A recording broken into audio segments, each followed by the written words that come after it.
We all know pro wrestling isn't real in the sense of reality. I mean, it is real. You are seeing it happening, not like you're making it up in your mind. But we've all long accepted that results are predetermined and that the people in the ring are working with each other as opposed to trying to beat their opponent. Even with all that in place, however, sometimes wrestling is still absolutely brutal. For one reason or another, a pair of competitors will decide that they're going to beat the shit out of each other, even though they don't have to. Just doing some flippy shit would have been just fine. That isn't to say it's not compelling to watch. It is. But still, I'm Simon from WhatCulture, and this is the 10 stiffest wrestling matches ever. Number 10, Brock Lesnar vs John Cena. Going down at Extreme Rules 2012, this was an important match for Brock Lesnar as it served as his in-ring comeback with the WWE. Given what he had done during his time away, it's not like he could just swan back in and have a catch-as-catch-can bout where he jumped around the place. This was a former UFC champion and a legit badass.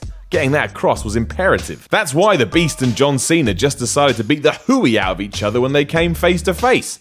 Not only did Lesnar bloody Cena with elbows almost instantly, but Cena then smacked Brock around with so many weapons, he started to bleed too. It was a literal bloodbath. From there, it just got more and more violent, and you could tell a lot of the shots were landing for real. Finishing after Cena hit Lesnar with an AA on the ring steps, I can only imagine how the two felt when they woke up the next day.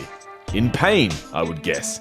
Lots of pain. Number 9, Brock Lesnar vs Randy Orton. We'll stay with Brock Lesnar for now just to underline how insane his matches can be, a point that was proven again at SummerSlam this year. While his fight with Randy Orton was pretty stiff from the off, it was the finish where things got really nasty. Wanting to send shockwaves through the industry, the WWE decided to allow Lesnar to open Orton up for real, as in smack him so hard in his head that he would bleed his own blood. It sounds horrendous in theory, but the execution was even worse as the Viper's wound was so bad it was almost like tomato juices flowing from his skull. It was impactful, no doubt, and made Lesnar look like an animal, but whether or not this has a place in pro wrestling is a debate that continues to rage on. It was so stiff though, so stiff. Number 8, Samoa Joe vs Loki. Samoa Joe and Loki only had one match in Ring of Honor, and man, did they make the most of it. Happening in 2002 when Loki was feuding with the Prophecy, who had brought Joe in to take out their foe, the two decided, to hell with it, and had an MMA-style bout complete with stiff kicks, full-on submissions, and unrelenting slams. At one point, both men just took off their knee pads to inflict even more damage,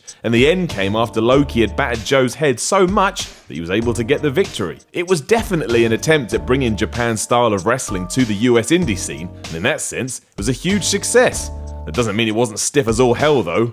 I'd have cried. Number 7, Fit Finlay vs Steven Regal. It's no real surprise that when these two met at WCW Uncensored 1996, that they beat the crap out of each other. Both Regal and Finlay were legit tough guys who liked to make their stuff look real, so when it was time to showcase that to an audience, it's exactly what they did. They didn't even need weapons, instead deciding that their bodies were enough to inflict serious pain. They weren't wrong. Even with a no blading policy, WCW officials still approached both guys to say, hey, blood would be great. So what did they do? Finlay walloped Regal so hard, he broke his nose. The injury was so bad, Regal would need surgery in 2002.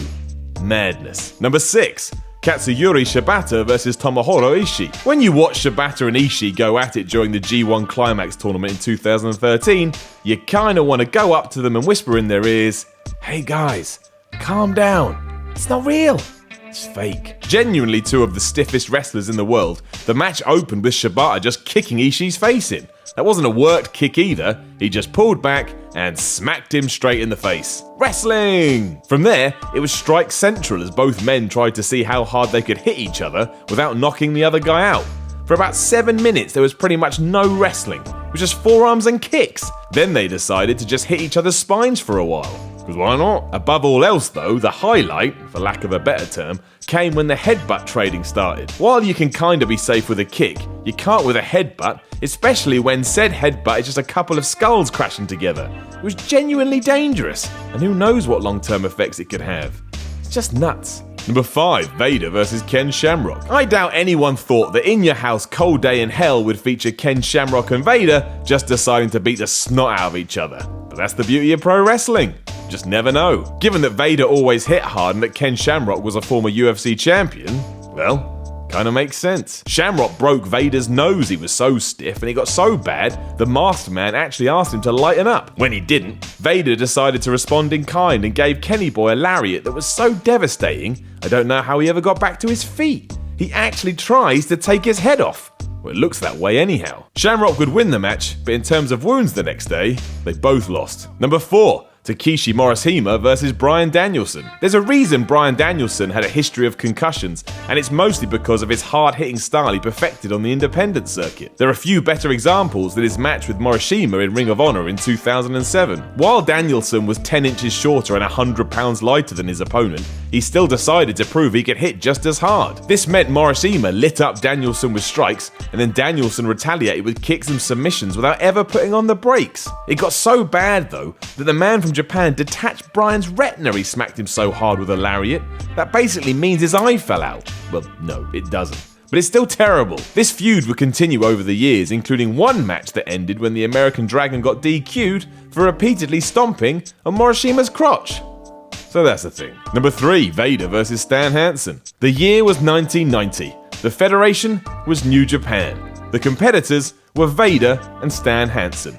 The result was utter carnage. Aside from Vader having his nose broken by Hansen after being smacked by his bull rope at the very start of the match, it became even more stiff and even more brutal as the minutes passed by. The worst by far, however, was when Hansen mistimed a punch and knocked Vader's eye out of its socket. Just think about that for a second. You're having a wrestle and then your eye is hanging down your face. Stop the match, get a doctor out here, sort this out ASAP. But nope. That's not what happened. Instead, Vader just popped his eye back in and got on with the job. Which is crazy. Remember that next time you take a week off work because you have a sore throat. Unsurprisingly, Vader needed surgery afterwards. Because obviously. Number 2, Steve Williams versus Kenta Kobashi. In the 90s, All Japan had a very good reputation. Known for their hard-hitting and incredible bouts, it was an exciting time for the promotion. You knew you were always in for a very physical ride. In 1993, however, came a match that would stand the test of time. Pitting Kenta Kobashi against Steve Williams for the chance to get a shot at the Triple Crown Championship, the finish is still something to behold today. Williams was already associated with the high-angle back suplex, but the ones he did in this match were unbelievable. He just dropped Kobashi on his head constantly, like literally right on his head. How he didn't get injured is anyone's guess. The third one of these eventually allowed Williams to have his hand raised, but it's quite the sight to see. The rule is, if you're going to be a wrestler, have a well-strung neck. Number 1, Vader versus Nobuhiko Takada. If you're well into stiff wrestling, which sounds weird, no one does it better than the UWF. The point of the federation was to make the matches seem real, and the way to do that was by getting the performers to straight up hit each other. Then there were no issues. On August 18th, 1994 at Budokan Hall though, things took another step up as Vader and Takada went at it for the UWF's heavyweight championship. There's nothing really to point out specifically, because the whole match is akin to a mauling. Vader absolutely brutalized his opponent, breaking plenty of ribs in the process. That's what happens when you kick someone that hard in the chest. Bone shatter. Takada couldn't even get to his feet after the match, and while you could argue that was a worked finish, I'm not so sure. This was two men trying to kill each other. It's amazing neither did. Know of any other stiff matches in wrestling? Let us know in the comments below, and then don't forget to like, share, and subscribe. You can even follow me on Twitter at SimonMiller316. I'm Simon from WhatCulture, and I'll chat to you again soon. Hello WhatCulture, my name is Simon Miller, and today I have an announcement so big, so huge, it's gonna shatter the very foundations of your life to the point you may need to phone up a friend and say, I don't even know who I am anymore. I have just heard the news. Have you heard the news? I've heard you out there. I've seen you've been commenting. I've read your tweets, and I can now officially let you know that if you do enjoy Raw ups and downs, if you do enjoy SmackDown ups and downs, that now you'll be able to set your watches to them. You'll be able to make notes in your calendars, because we're gonna have an official time for when they're gonna go live. I know, massive. So Ups and Downs for Raw will go live at 2 p.m. GMT, that's British time, every Tuesday, and they will go live at 2 p.m. GMT every Wednesday for SmackDown. So you don't have to be aimlessly walking around anymore going, what do? I want to know what got up and what got down and what Seth Rollins did or what AJ Styles is up to. Now you know, 2 p.m. GMT Tuesday, 2 p.m. GMT Wednesdays, Ups and Downs coming at you in the face. I realize what I just said, retract that, keep moving on, and I hope to see you there soon. And I hope that we build an audience so big that if I ever wanted to march an army anywhere in the world, I could, and we'd call it the Ups and Downs Army, because they haven't come up with a better name.